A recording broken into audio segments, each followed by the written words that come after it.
ফামান কানা মিনকুম মারিদান, অতবার তোমাদের কেউ যদি অসুস্থ থাকে, পীড়িত হয়, আও আলা সাফারিন, অথবা সফরে থাকে, ফাইদ্দাতুম মিন আইয়ামিন উখার, এই দুইটি ক্ষেত্রে সফর অবস্থায় এবং অসুস্থ অবস্থায় সিয়াম ছেড়ে দিতে পারবে, দিনে পানাহার করতে পারবে। তবে এই সিয়ামগুলো পূরণ করে নেবে অন্য দিনগুলিতে, রমজান ছাড়া অন্য সময় যে 11 মাস আছে বাকি, এই 11 মাস সামনে রমজান আসার আগে আগে যে কোনো সময় যত তাড়াতাড়ি সম্ভব ভালো, কিন্তু লম্বা ছাড় দিয়েছেন আল্লাহ রাব্বুল আলামিন।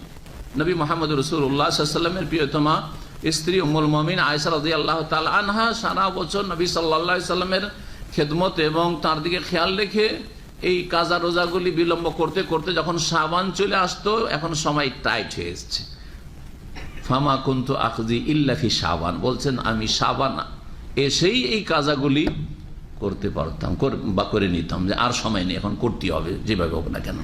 এত দূর বন্ধু ছাড় দেওয়া হয়েছে, কিন্তু আমার জন্য আপনার জন্য উচিত হবে, বা আপনার বাড়িতে যারা মা বোনেরা আছে তাদের জন্য উচিত হবে যত তাড়াতাড়ি করে নেওয়া সম্ভব, এবং বিশেষ করে ছোট দিনগুলিতে যদি করে নেয় আরো ভালো, তাহলে কষ্ট লাগবে না। কারণ সবাই সিয়াম পালন করছে রমজান মাসে, বড়দিন হইলেও সহজ, কিন্তু যখন বাড়িতে সবাই দিনে পানাহার করছে, ওই সময় একজন দুইজন যদি সিয়াম পালন করে রোজা রাখে, ছোট দিনে হইলেও বড় কষ্ট লাগে, ঠিক না?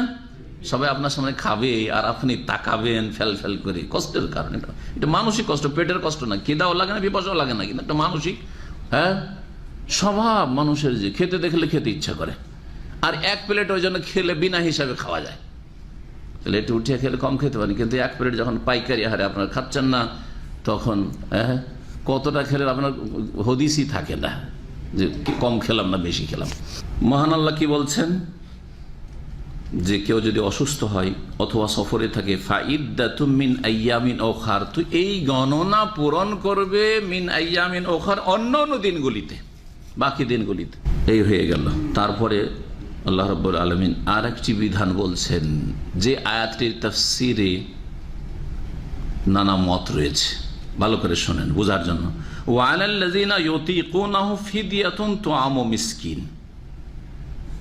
এই যে ফিদিয়া দেওয়া, অর্থাৎ রোজার সিয়ামের বদলে অন্য কোনো দরিদ্র গরিবকে খাবার দেওয়া, এই মাসআলাটি মহান আল্লাহ কি বলছেন, ওয়া আলাল্লাযিনা ইউতিকুনাহু, এই যে ইউতিকুনাহু শব্দটি আছে, এর মানে কি? এর মানে নিয়ে দ্বিমত হয়েছে, অর্থ নিয়ে। আতাকা ইউতিকু এতাকাতুন বা তাকাতুন, তাকাতুন মানে এনার্জি, দেখেন এনার্জি ড্রিঙ্ক গুলোতে লেখা থাকে তাকা, লেখা থাকে তাকাতুন, তাকাতুন মানে কি? ক্ষমতা, তাকাতুন মানে এটাকে আমাদের দেশের বিভিন্ন অঞ্চলে একটু বিকৃত করে শরীরের তাগদ নেই বলে, বলেন না, ওই যে তাকাত থেকে তাগদ। জি, তো তাহলে এর যদি তাকাত থেকে নেওয়া হয় আর ওখান থেকে শব্দটি আসছে, তাহলে এর সোজা সহজ অর্থ কি? যাদের শক্তি সামর্থ্য আছে, ওয়ালাল্লাযিনা ইউতিকুনাহুম, আর ওই সব লোকদের জন্য যারা ক্ষমতা রাখে, যাদের শক্তি সামর্থ্য আছে, কিসের? সিয়াম পালনের, না না না, সিয়াম পালনের, রোজা রাখার, অর্থাৎ রোজা রাখতে সক্ষম। একটি তাফসীর বলছে, এজন্য বলেছি যে একাধিক তাফসীর আছে আয়াতের। যাদের রোজা রাখার ক্ষমতা আছে, তাকাত আছে, তাদের জন্য আল্লাহ বলছেন ফিদিয়াতুন তুআমু মিসকিন, এক মিসকিনের খাবার দিয়ে মুক্ত হওয়া রয়েছে। ফিদিয়াতুন মানে মুক্ত হওয়া, ফাদা ইয়াফদি মানে মুক্তি লাভ করা। আপনি কোনো জায়গায় ফেঁসে গেছেন, মুক্তি লাভ করছেন। যেমন বন্দীকে ছাড়িয়ে নেওয়ার ক্ষেত্রে যে দেওয়া হয়, পণ দেওয়া হয়, সেটাকে ফিদিয়া বলা হয়। হ্যাঁ, তুফাদুহুম, আল্লাহ কোরআনে কারীমে বলেছেন। জি, তো এক মিসকিনের খাবার দিয়ে মুক্ত হয়ে যাবে, এক সিয়ামের বদলে একদিনের এক মিসকিন, এক দরিদ্রের খাবার দিয়ে কি হয়ে যাবে? মুক্ত হয়ে যাবে। কে মুক্ত হয়ে যাবে? যেভাবে তাফসীর করছি বলেন, যার সিয়াম পালনের, রোজা রাখার ক্ষমতা আছে। কি আছে? ক্ষমতা আছে। এই তাফসীর, এই তাফসীর প্রথম নতুন শুনছেন মনে হয়, তাই না? এখন চলবে না, এই হুকুম ছিল শুরুতে, এটা কি হয়ে গেছে? মনসুখ, রহিত হয়ে গেছে। এটা হচ্ছে কি এমন একটি বিধান যা রহিত হয়ে গেছে। ইসলাম, দিন ইসলামের বিধিবিধানগুলি আস্তে আস্তে এসেছে, আস্তে আস্তে। একবারে যদি সব চাপিয়ে দেওয়া হইতো তাহলে অনেক লোকেরা যারা আল্লাহর দিন থেকে এবং তারা আল্লাহ ভীরুতা থেকে, ইসলাম থেকে অনেক দূরে ছিল, অনেক দূর থেকে কাছে কোন রকম এসেছে বড় জটিলতা পার করে, আর একসাথে যদি তাদের উপর চাপিয়ে দেওয়া হইতো তৌহিদ, এই শিরক, দেবদেবীর পূজা ছাড়ো, লাত উজ্জা মানাত ছাড়ো, তারপরে নবীর আদর্শ অনুযায়ী চলো, 5 ওয়াক্ত সালাত আদায় করো, যাকাত দাও, সিয়াম পালন করো, রোজা রাখো, এই হজ করো, এই মদ ছাড়ো, এই ব্যভিচার ছাড়ো, একসাথে সবগুলি যদি বিধান চলে আসতো 23 বছরে নাজেল না হয়ে, কত বছরে নাজেল হয়েছে কোরআন কারীম? 23 বছরে, দীর্ঘ সময়। একবারেই যদি নামিয়ে দেওয়া হইতো সবগুলি কথা, তাহলে অধিকাংশ লোক উল্টো দিকে ফিরে চলে যেত। এত বোঝা টানতে পারবো না, বলতো না, বলতো না। এই জন্য ইসলামের প্রথম কালে ছিল তাদাররুজ, ছিল তাদাররুজ মানে ধীরে ধীরে, স্টেপ বাই স্টেপ, ধীরে ধীরে, যেমন ধাপে ধাপে আমরা উপরে উঠে আসছি। আস্তে আস্তে যদি আপনি নিচে তলা থেকে সিঁড়ি দিয়েও বয়ে আসেন ক্লান্ত হবেন না, কিন্তু ধাই ধাই ধাই ধাই ধাই করে যদি তাড়াতাড়ি করে উপরে ওঠার চেষ্টা করেন তো হাফসিয়ে যাবেন, হবে না? হবে না? জি হ্যাঁ। তো ওই প্রথম নিয়ে মুসলিমদের ক্ষেত্রে, আর ইসলাম প্রথম এসেছে তাদের কাছে, কিছুই জানতো না তারা আল্লাহ সম্পর্কে, দিন সম্পর্কে, ইসলাম সম্পর্কে। একবারে সবকিছু ফরজ করা হয়নি। এই জন্য সালাফগণ, সাহাবায়ে কেরামদের তুলেছে যে আমাদের যুগে একসাথে যদি বলা হইতো এই মদ পান করিও না, তাহলে কেউ মদ ছাড়তে রাজি হইতো না। 3 স্তরে গিয়ে মদ হারাম করা হয়েছে। মদকে আস্তে আস্তে আস্তে 3 ধাপে গিয়ে মদ হারাম করা হয়েছে। রোজা সিয়ামের বিষয়টি ওই রকমই।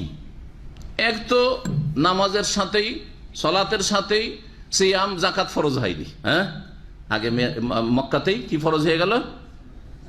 মেরাজ হলো মক্কি জীবনে, সলাত নামাজ ফরজ হয়ে গেল।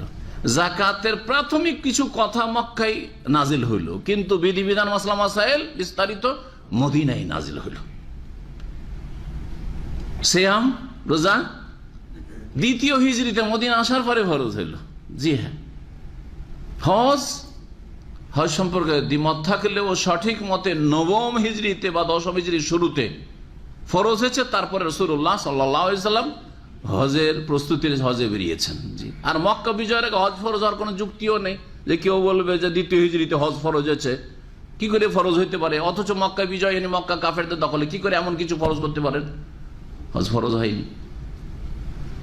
পর্দা, এই যে চেহারা ঢাকতে হবে, মাথা ঢাকতে হবে, হাত ঢাকতে হবে মহিলাদের, এটা কখন ফরজ হইলো?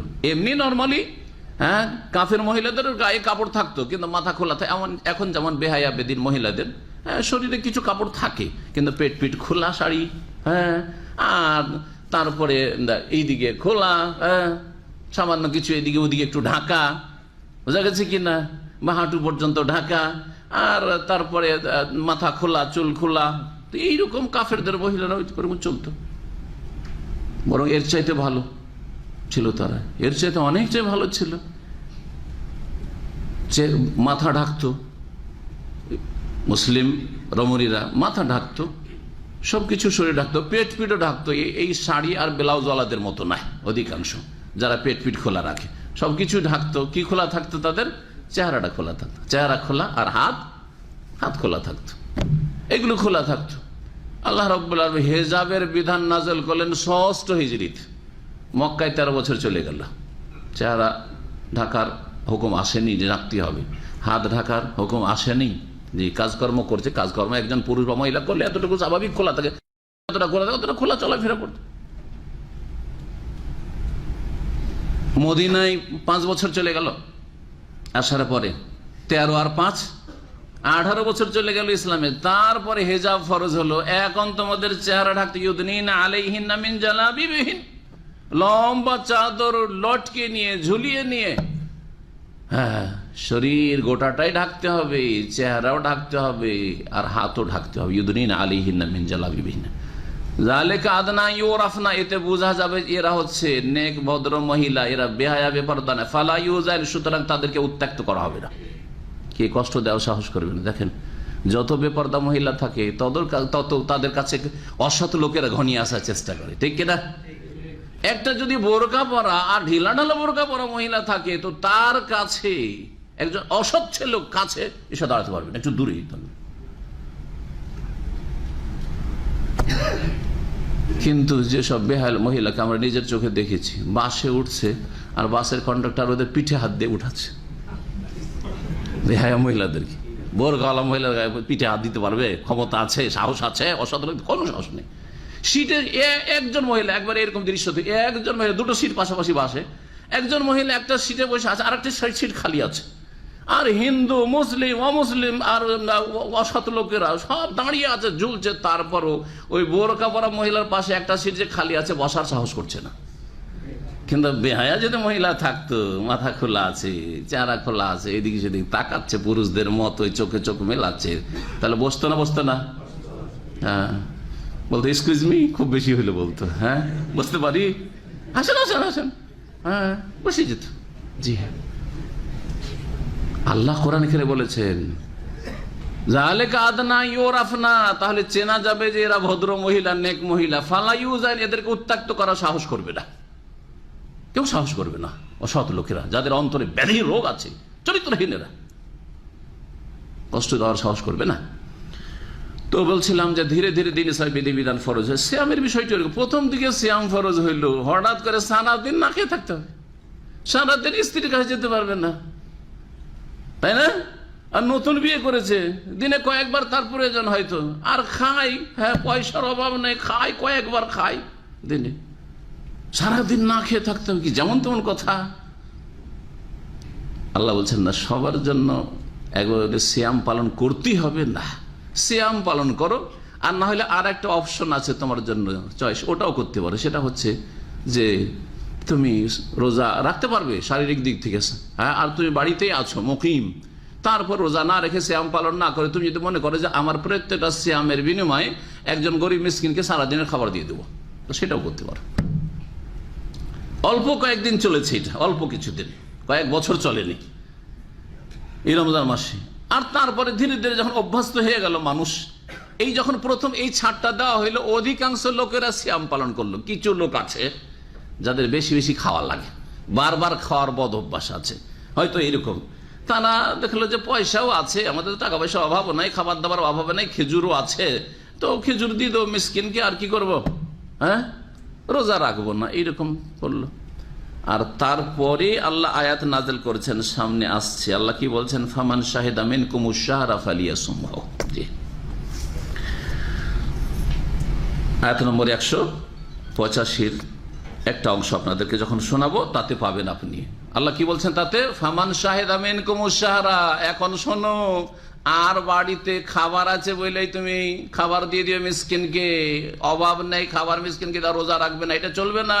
প্রত্যেক মুসলিম সাবালক যার কোন শরীয়তি ওজন নেই, কি করতে হবে? ফামান শাহিদা মিনকুমুশ শাহরা, যদি এই মাহে রমজান কেউ যদি মুকিম অবস্থায়, বাড়িতে থাকা অবস্থায় পেয়ে যায়, ফালিয়াসুমহু, অবশ্যই সে রোজা রাখবে, অবশ্যই সে সিয়াম পালন করবে, অবশ্যই সে কি করবে? সিয়াম পালন করবে। এই আয়াতের অংশ দিয়ে আল্লাহ কি করে দিলেন? রহিত করে, এটা হচ্ছে নাসিখ। এই আয়াতটুকু হচ্ছে ফামান শাহিদা মিনকুমুশ শাহরা ফালিয়াসুম, এটা হচ্ছে নাসিখ, রহিতকারী। আর ওয়ালাল্লাযিনা ইউতিকুনাহু ফিদিয়াতুন তাআমু মিসকিন, এটা হচ্ছে মনসুখ, রহিতকৃত। বুঝেছেন? ক্লিয়ার? একটা তাফসীর। তাহলে এই আয়াতটুকু কি হয়ে গেছে? রহিত হয়ে গেছে। তবে আব্দুল্লাহ বিন আব্বাস রাদিয়াল্লাহু তাআলা আনহু বলেছেন যে এটা অন্যদের ক্ষেত্রে আছে। কার ক্ষেত্রে? যারা খুব বেশি বার্ধক্যে পৌঁছে গেছে, আর শেখুল কবির, অথবা আল মারিদ আদ-দাইম, স্থায়ী রোগী, স্থায়ী রোগী, বছরকে বছর রোগ, গত রমজানেও অসুস্থ ছিল, সারা বছর ভালো হয়নি, এই স্থায়ী রোগী, এবারও রোগী, তাহলে রোজা রাখবে কখন? কাজা করবে কখন? বছরের মধ্যে যদি 1-2 মাসও সুস্থ হয়ে যেত, ওর মধ্যে ওর জন্য সিয়াম পালন করা, কাজা করা ফরজ হয়ে যেত, কিন্তু সুস্থই হয় না ও। এই দুই শ্রেণীর মানুষের ক্ষেত্রে এই আয়াতের বিধান বলবৎ রয়েছে। জি হ্যাঁ, প্রযোজ্য। তখন আর কি বলবো না?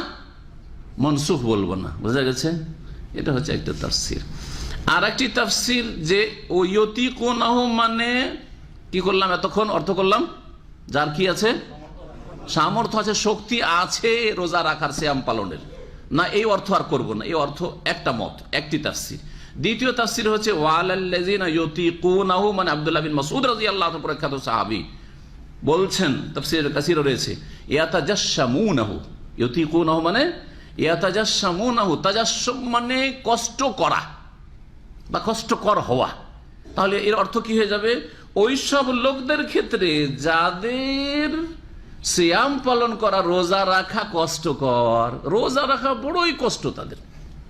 স্থায়ী রোগী যদি বলেন তোমাকে রোজা রাখতেই হবে, কষ্ট কিনা কষ্ট। বৃদ্ধ মানুষ 80 বছর বয়স হয়ে গেছে, বৃদ্ধ বার্ধক্য এমন পৌঁছে গেছে তাকে ঘন্টা, 1.5 ঘন্টায় 2 ঘন্টায় খাবার লাগে, ছোট বাচ্চার মতো মন মেজাজ হয়ে গেছে, অসম্ভব রোজা রাখা। ওয়ালাল্লাযিনা ইয়তিকুনাহু আই ইয়াতাজাশশামুনাহু, এই সব বৃদ্ধ মানুষের জন্য যারা বেশি বয়োবৃদ্ধ হয়ে গেছে তাদের জন্য রোজা রাখা, সিয়াম পালন করা বড় কষ্টকর। তারা কি করবে তাহলে, যারা বৃদ্ধ ব্যক্তি, বৃদ্ধ মানে 60-65 নয়, যদি সুস্থ থাকে 60-65-70 তাহলে আর রোজা রাখতে কষ্ট হয় না, তাহলে অসুবিধা নেই। কিন্তু এমন বয়সে পৌঁছে গেছে যে যেই বয়সে পৌঁছে তার জন্য সিয়াম পালন করা, রোজা রাখা ইয়াতাজাশশামুনা কষ্টকর, কষ্ট হচ্ছে, অথবা এমন রোগী, স্থায়ী রোগী, আর সেই রোগের অবস্থায় সিয়াম পালন, রোজা রাখা কষ্টকর, এই দুই শ্রেণীর মানুষের জন্য কি ফিদিয়াতুন তাও মিসকিন, হ্যাঁ তারা মুক্ত হয়ে যেতে পারবে কি দিয়ে, তাও মিসকিন, এক মিসকিনের খাবার দিয়ে, এক সিয়ামের বদলে, এক রোজার বদলে এক মিসকিনের খাবার, দিনে 2 বার খাবার আপনার বাড়িতে নিয়ে এসে তাকে খাওয়াবেন, আর সে লাঞ্ছিত অপদস্থ হয়ে খাবে। এই দৃশ্যটা খুব ভালো দৃশ্য না। যদি সসম্মানে খাওয়াইতে পারেন অসুবিধা নেই। আপনার বাড়িতে ধরেন একটা গরিব মানুষকে লজিং রেখে নিয়েছেন আর খাওয়াচ্ছেন, আর ইজ্জতের সাথে খাওয়াচ্ছেন, সাথে বসে খাওয়াচ্ছেন, বাড়ির মুরব্বী, বাড়ির নেতারা যারা আছে, মাথা আছে, তারা সাথে নিয়ে খাওয়াচ্ছে, আপনার বাড়ির ছেলেরা আছে একই সাথে ভাইয়ের মতো করে নিয়ে খাওয়া, ঠিক আছে। কিন্তু আমাদের দেশে যে ফকিরকে খেতে দেওয়ার দৃশ্য বা গরিবকে খেতে দেওয়ার দৃশ্য, সেটা বড় লাঞ্ছনাকর। আপনি যদি সেই অবস্থায় থাকতেন কখনো এটা বরদাস্ত করতেন, মানসিক বড় এইটি কষ্টদায়ক বস্তু। সেটা হচ্ছে ভদ্রলোকের আপনারা তো খাবেন আলাদা জায়গায়, আর গরিব ওইখানে এসে বসে আছে আপনার বারান্দাতে, একেবারে জড়সড় হয়ে বসে আছে খাবারের অপেক্ষায়, ওকে একটা প্লেট আলাদা করে দিয়ে দিলেন, ও একা একা খাচ্ছে, যেমন একটা বকরি ছাগল বা কুকুর শিরগালে খায় বা বিড়াল খায়, এরকম করে হারাম এই দৃশ্য। এইরকম খাবার দেওয়া হারাম, এটা চরিত্রহীনতা মনে করি, এটা তরিকা নয়। সম্মানজনক জীবন হচ্ছে যে ওকে খাবার দিয়ে দেন, শুকনো খাবার দিয়ে দেন, খাবারের খরচ দিয়ে দেন, ও বাড়িতে ছেলে মেনে খাবে, এক মিসকিনে যা খাবার লাগে দিয়ে দেন, আর ওর চাইতে যত বেশি দেবেন তত ভালো, যত বেশি দেবেন তত ভালো। এই কথাও আল্লাহ কোরআনে কারীমে বলছেন। তো এই বিষয়টি যে দ্বিতীয় তাফসীরটি বললাম যে ইয়তিকুনাহু মানে কি, যাদের কষ্ট হয় রোজা রাখতে। ইমাম বুখারী রাহমাহুল্লাহ তার সহিহ বুখারীতে যে কিতাবুত তাফসীর, তাফসীরের চ্যাপ্টার রয়েছে, তাতে এটাকে তিনি পছন্দ করেছেন। বলছেন যে ওয়ালাল্লাযিনা ইয়তিকুনাহু আই ইয়াতাজাশশামুনাহু কামা কালাহু ইবনু মাসউদিন ওয়া গায়রুহু, আব্দুল্লাহ বিন মাসউদ রাদিয়াল্লাহু তাআলা বলেছেন, অন্যরা বলেছেন। ওয়া হুয়া ইখতিয়ারুল বুখারী, এটাই হচ্ছে ইমাম বুখারী রাহমাতুল্লাহ আলাইহির পছন্দনীয় মত, যে অর্থটি পছন্দ করেছেন।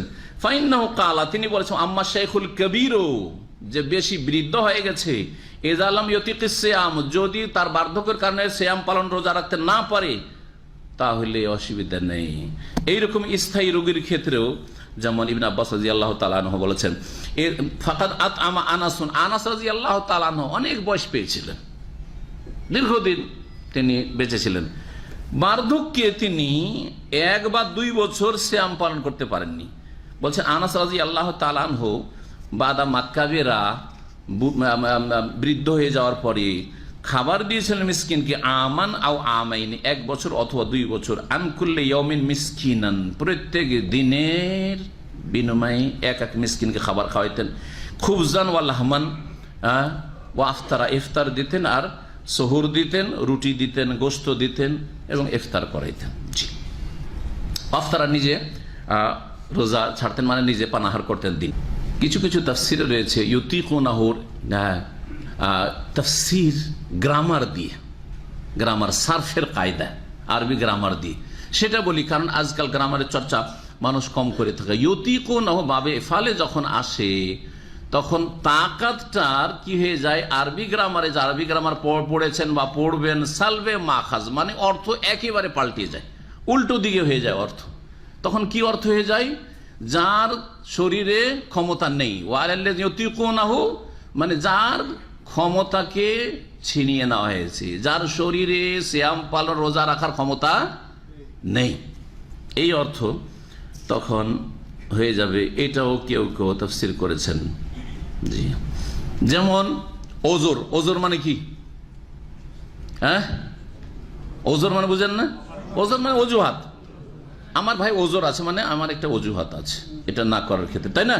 অজুহাত, ওজর মানে ওজর। আর কারো ওজরের কোনো সুযোগ না রাখা, এটাকে এজার বলা হয়।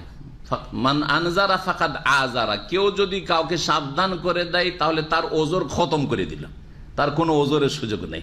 এখানে বলা হয়েছে বাবে এফালে আসার কারণে কি হয়েছে, অর্থ পাল্টিয়ে গেছে, ওজর এখন নেই, তার এই নেইয়ের অর্থ হয়ে গেল। ঠিক তেমনি ওয়ালাল্লাযী ইউতিকুনাহু মানে যার ক্ষমতা নেই রোজা রাখার, যেসব লোকেরা রোজা রাখার ক্ষমতা রাখে না, এই হবে অর্থ। দুই শ্রেণীর মানুষের কথা এখানে বলে দিই তাহলে মাসলাগুলি।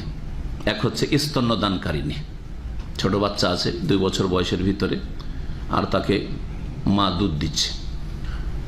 আর আরেক হচ্ছে গর্ভধারণকারিণী, হামেল, হামেল এবং মুরদে।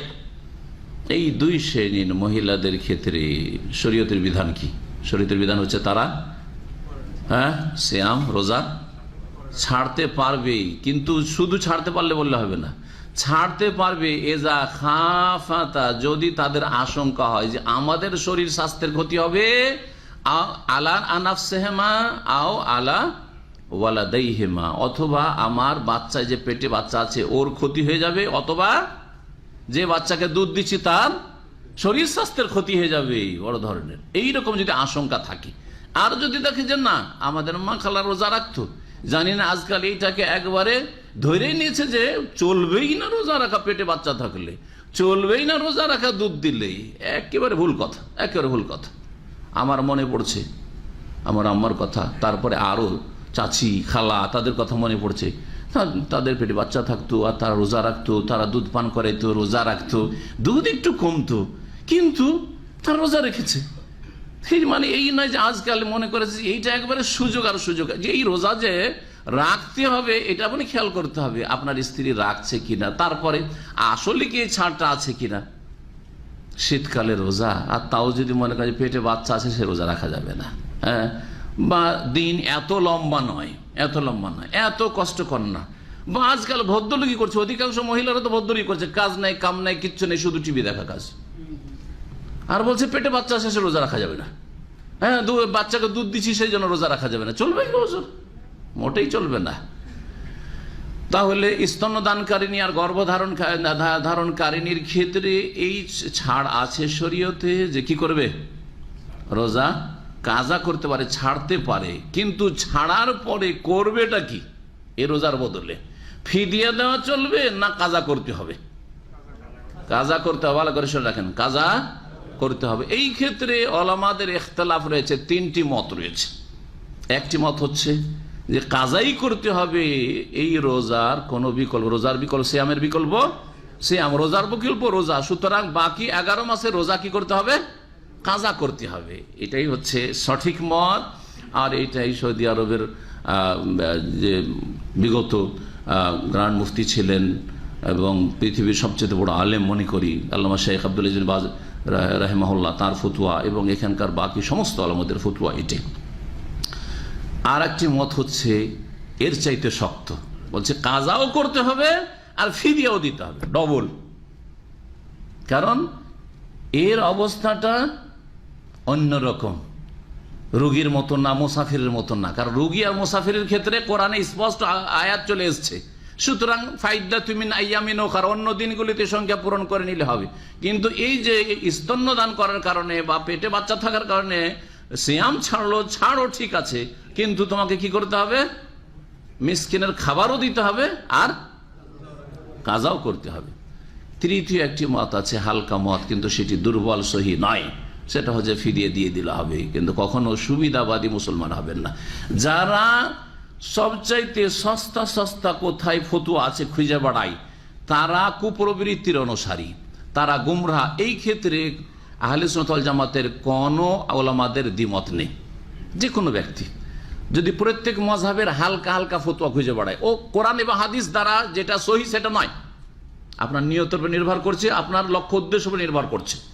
আপনি যদি কোরআন এবং হাদিসের দলিল ভিত্তিক মাসলা খুঁজতে গিয়ে কখনো হানাফি মাযহাবের একটা ফতোয়ার আমল করলেন, কখনো শাফি মাযহাবের, কখনো মালিকি, কখনো হাম্বলি, যেটা হচ্ছে আহলে হাদিস ওলামাদের তরিকা, যে কোনো কোনো মাসলাতে আবু হানিফা রাহিমাহুল্লাহর মাযহাবের উপর ফতোয়া দিচ্ছি, কোনো কোনো মাসলাতে শাফির ফতোয়া দিচ্ছি, কোন কোন মাসলা মাসাইল ইমাম আহমদ বিন হাম্বল, ইমাম মালিকের মতকে আমরা প্রাধান্য দিচ্ছি। এটাই হচ্ছে সাহাবায়ে কেরামদের সালাফে সালেহের তরিকা। কারণ 350-400 বছর পর্যন্ত তো এই মাযহাবের নামগুলিও ছিল না, তাহলে ততদিন পর্যন্ত তরিকাটা এরকম ছিল যে দলিলের দিক থেকে কোরআন এবং হাদিসের আলোকে যেটা শক্তিশালী সেটার উপর কি করো, আমল করো। এটা হচ্ছে আসল তরিকা, রাসূলুল্লাহ সাল্লাল্লাহু আলাইহি ওয়াসাল্লামের ছেড়ে যাওয়ার তরিকা। এটা যদি আপনার নিয়তে থাকে যে আমি দলিল ভিত্তিক করতে গিয়ে কখনো ফতোয়া আমার জন্য শক্ত হয়ে গেল, চাইছিলাম যে হালাল হইলে সুবিধা ছিল কিন্তু হারাম হয়ে গেল, হারামটাই নিতে হবে। আর দলিল শক্তিশালী দেখতে গিয়ে কখনো আমি কি পেয়ে গেলাম, ডিসকাউন্ট পেয়ে গেলাম, ঠিক আছে, আপনার জন্য ঠিক আছে। যেমন এক মজলিসের 3 তালাক, একসাথে যদি 3 তালাক দিয়ে দেয় তো কয় তালাক হবে? অধিকাংশ আলেম, হানাফি, শাফি, মালিকি, হাম্বলি সব বলছে যে 3 তালাক হয়ে যাবে। কিন্তু দলিল শক্তিশালী কিসের? যে এক মুখে যদি 3 তালাক দিয়ে দিতে 1 তালাক হবে। কিন্তু যদি সমস্ত মাসলাতে আপনি হানাফি থাকবেন, শাফি থাকবেন, মালিকি থাকবেন, আর বিবিকে উদ্ধার করার জন্য আপনি আহলে হাদিস হয়ে যাবেন, তো এটা হচ্ছে কুপ্রবৃত্তির অনুসরণ, ইত্তেবায়ে শাহওয়াত, এটা হচ্ছে গুমরাহি। ভালো করে শুনে রাখেন। কিন্তু দলিলের ভিত্তিতে তাহলে আপনাকে রফায়দানও খুঁজতে হবে যে রফায়দান করার ঠিক কিনা। সূরা ফাতিহা ছাড়া নামাজ হয় না, এটাই যে শক্তিশালী, ওইটাও আপনাকে নিতে হবে। সম্মিলিত মোনাজাত যে বিদআত নামাজের পরে, ওইটাও নিতে হবে। হ্যাঁ, নিয়ত পড়া যে বিদআত, ওইটাও নিতে হবে। মিলাদ যে বিদআত, ওইটাও নিতে হবে। বুঝা গেছে কিনা? কোরআন খানি, ইসালে সব বিদআত, এগুলো বক্সানো, এইটাও নিতে হবে। কখনো সস্তা পাবেন, কখন দামি পাবেন ফতোয়া। বুঝা গেছে? কখনো আপনি আপনার মনের উল্টা হইলেও নিতে হবে, আর সুবিধাজনক হইলেও আপনাকে নিতে হবে। কিসের ভিত্তিতে?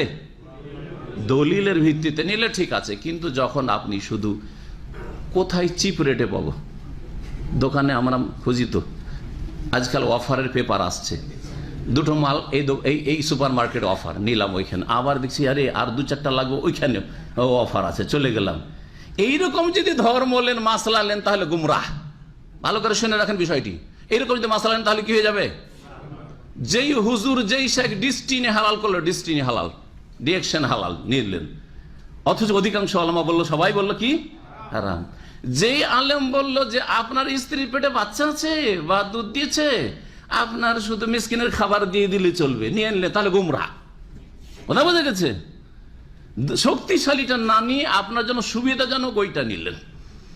যে হুজুর ফতোয়া দিল যে ব্যাংকের সুদ না, মানুষের কাছ থেকে সুদ নেওয়া যাবে না, আছে এইরকম সস্তা সস্তা ফতোয়া পেয়ে যাবেন, গুমরাহ তখন আপনি। বুঝা গেছে? আপনি সমস্ত মাসলা মাসাইলে আপনার মজহাব ফলো করে যাচ্ছেন। আর আরে রাগে তো বিবিকে তালাক দিয়েছি, এখন আমাদের মজহাবের হুজুররা তো বলছে যে হিল্লা দিতে হবে। হিল্লা তো আমি দিতে পারবো, আমার স্ত্রীকে কারো কাছে থাকতে দিতে পারবো না 1 রাতের জন্য, তাহলে কি করব? এই মাসলাতে আমি আহলে হাদিস হয়ে যাব। গুমরাহ আপনি, গুমরাহ। ভালো করে শুনে রাখেন, জি, ভালো করে বোঝার চেষ্টা করেন। ইত্তেবায়ে শাহওয়াত হচ্ছে মনোপুত যেটা লাগছে সেটা ফতোয়া নেওয়া, এটা হচ্ছে গুমরাহি। আর কোরআন এবং হাদিসের দলিল ভিত্তিক যেটা সহি, সেটা নেওয়া হচ্ছে হেদায়েত, সেটা হচ্ছে নবী করিম সাল্লাল্লাহু আলাইহি সাল্লামের অনুসরণ করা। আপনি তলাশ করতে আছেন বা আপনার কাছে যেটা শক্তিশালী মনে হচ্ছে আলেমদের ফতোয়ার মধ্যে, সেটা নিচ্ছেন, যেটাতে আপনার মনে শান্তি হচ্ছে। কিন্তু যেটাতে আপনার দ্বিধাদ্বন্দ্ব লাগা আছে, কি জানি যদি হারাম হয়, হ্যাঁ কে জানি হালাল। হুন্ডির ব্যবসা করছেন, আর কোন একজন হুজুর ফতোয়া দিল হুন্ডির ব্যবসা হালাল, আর বাকি সবাই বলছে হারাম। আরে না, আমি যেহেতু ব্যবসা করছি সেজন্য হালালটাই নিব, তাহলে গুমরাহ আপনি, চলবে না।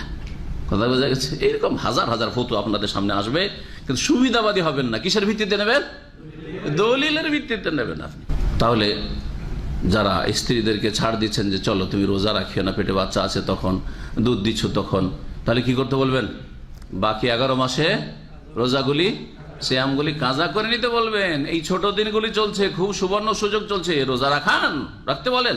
জি, আর না হলে যথাসাধ্য রাখতে বলবেন। দেখবেন যে এমন ক্ষতি হয়ে যাচ্ছে যে বাচ্চা মোটেই দুধ পায় না, এটা হচ্ছে ক্ষতি। বাচ্চা দুধ পাচ্ছে কিন্তু অর্ধেক পাচ্ছে, অসুবিধা নেই, বাকি অর্ধেকটা আপনি অন্য কিছু দিয়ে, বেবি ফুড দিয়ে আপনি পূরণ করেন। তারপর আল্লাহ বলছেন ফামান তাতাওয়া খায়রান ফাহুয়া খায়রুল্লাহ, কেউ যদি অতিরিক্ত কল্যাণ করে, তাতাওয়া মানে হচ্ছে স্বেচ্ছাসেবকের কাজ করে। স্বেচ্ছাসেবক কি করে? অতিরিক্ত কাজ করে। আপনারা এখানে বসে আছেন আর স্বেচ্ছাসেবকেরা আপনাদের সেবা করছে, অতিরিক্ত কিছু, তাই না? জি। তো নফলকে এই জন্য তাতাওয়া বলা হয়, এটা ফরজের অতিরিক্ত। যে অতিরিক্ত কল্যাণ করবে ফাহুয়া খায়রুল্লাহ, সেটা তার জন্য অধিক কল্যাণকর হবে। কোন ক্ষেত্রে? ফিদিয়া দেওয়ার ক্ষেত্রে। 1 মিসকিনের খাবার দিতে বলা হলো 1 সিয়ামের বদলে, কিন্তু কেউ যদি বলে যে আমি 2 মিসকিনের খাবার দেব, 3 দেব, 10 দেব, অসুবিধা আছে? আল্লাহ বলছে ফাহুয়া খায়রুল্লাহ, আমার এক রোজা, একটা রোজার বদলে একটা রোজা আমি রাখতে পারছি না, একটা রোজার বদলে কি করব? আমি 50 জনকে খাওয়াবো, কোনো অসুবিধা নেই, ফাহুয়া খায়রুল্লাহ। এটা হচ্ছে কোরআনী কথা। তারপরে আর একটা হচ্ছে যে রোজা রাখতে পারছো তুমি, একটু কষ্ট, কিন্তু রোজা রাখতে পারছো, তাহলে কি করতে হবে?